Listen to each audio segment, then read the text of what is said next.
नमस्कार। आज हम कद्दू की मीठी पूरी बनाएंगे। बहुत ही टेस्टी पूरी है।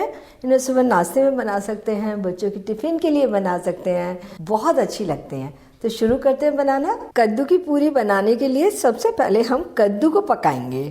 गैस ऑन कर दी और 1 छोटी चम्मच घी डाल देंगे।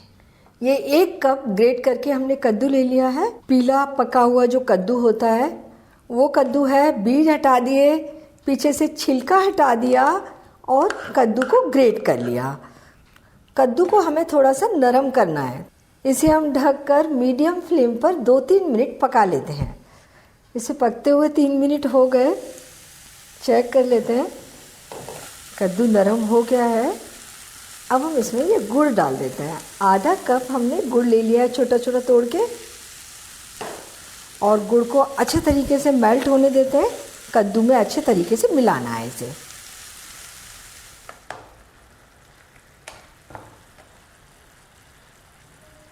गुड़ मिलाने के बाद कद्दू ने पूरा जूस बाहर छोड़ दिया है, थोड़ा सा वाटरी दिख रहा है ये, तो थोड़ा सा हम इसे और पका लेते हैं, गाढ़ा कर लेते हैं। हम कद्दू की पूरी गुड़ डालकर बना रहे हैं। आधा कप गुड़ लिया है हमने। आप चाहें तो इसकी जगह आधा कप चीनी भी ले सकते हैं। ये कद्दू अच्छी तरीके से पक गया है और इसमें जूस भी बहुत कम दिखाई दे रहा है। इतना तो हमें आटा गूंथने में लग जाएगा। गैस बंद कर देते हैं और इसे ठंडा होने देते हैं। पूरी का डो लगाने के लिए हमें थोड़ा सा नटमेग चाहिए, तो ये हमने आधा नटमेग ले लिया है। इसे हम ग्रेट कर लेते हैं।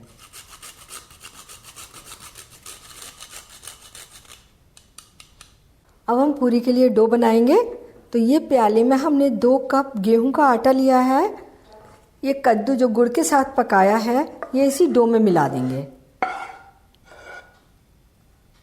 और ये जो नटमेग हमने ग्रेट किया है उसे डाल देंगे। इसकी बहुत अच्छी खुशबू और बहुत अच्छा टेस्ट आएगा पूरी में। अब हमें पूरी के लिए सख्त डो बनाना है। जैसा हम नॉर्मल पूरी के लिए डो बनाते हैं वैसा ही बनाएंगे। तो थोड़ा थोड़ा पानी डालेंगे और इसे बाइंड करते जाएंगे।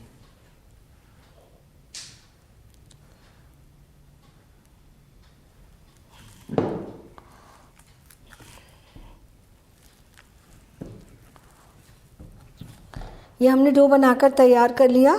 नॉर्मल पूरी के डो से थोड़ा सा सॉफ्ट डो है, क्योंकि मीठी पूरी का डो बाद में थोड़ा सख्त होता है।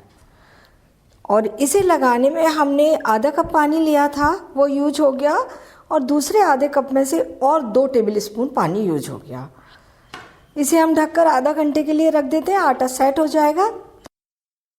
हमारा डो सेट होकर तैयार हो गया और आधा घंटा भी हो गया है। थोड़ा सा हाथ पर घी ले लेते हैं और डो को अच्छे तरीके से मसलते हैं।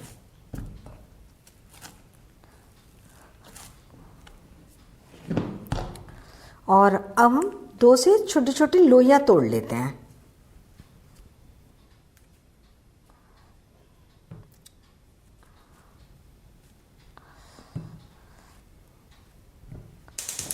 इनकी लोइयां भी तैयार कर लेते हैं। एक आटे का टुकड़ा उठाएंगे, गोल करेंगे इस तरीके से और दबा करके पेड़ा जैसा बना लेंगे। ये हमारी लोई तैयार हो गई। सारी लोइयां कर लेते हैं तैयार। पहले से अगर हम लोइयां तैयार कर लेते हैं तो पूरी तलने में बहुत जल्दी हो जाती है। बेलते जाते हैं और डालकर तलते जाते हैं। तो अब पूरी बनाते हैं। एक लोई उठा लेंगे हम और थोड़ा सा घी बेलन से और थोड़ा सा चकले से लगा लेंगे और पूरी बेलेंगे। अब पूरी को हम किनारे से बेलेंगे, बीच से पतला और किनारे से मोटा नहीं रखेंगे। और ये पूरी को हम बहुत पतला भी नहीं करेंगे, हल्की सी थिकनेस रखेंगे जैसे चपाती होती है। इस तरह का हमें बेलना है। तेल को चेक कर लेते हैं। ज़रा सा डो डाल देते हैं इसमें। और डो तुरंत तैरकर ऊपर आ गया, अच्छा सा सिक रहा है। पूरी तलने के लिए हमें मीडियम हाई गरम तेल चाहिए और फ्लेम भी मीडियम हाई चाहिए। तो पूरी तलने के लिए डालते हैं और इसे कलछी से थोड़ा सा दबाएंगे। जैसे ही पूरी ऊपर आएगी हम इसे कलछी से दबाकर नीचे ले जाएंगे। देखिए पूरी फूल गई। इसे पलट देते हैं और दोनों ओर अच्छी सी ब्राउन होने तक तल लेते हैं। और जब तक ये पूरी हमारी सिक रही है, इधर हम दूसरी पूरी भी इसी तरीके से बेल कर तैयार कर लेंगे। थोड़ा पलट के देख लेते हैं, उधर से बहुत ज़्यादा ना हो जाए। अच्छी ब्राउन हो गई है, इस साइड से भी पूरी ब्राउन हो गई, इसे निकाल लेते हैं। तो सारी पूरियाँ हमें इसी तरीके से बेलनी है और तलनी है।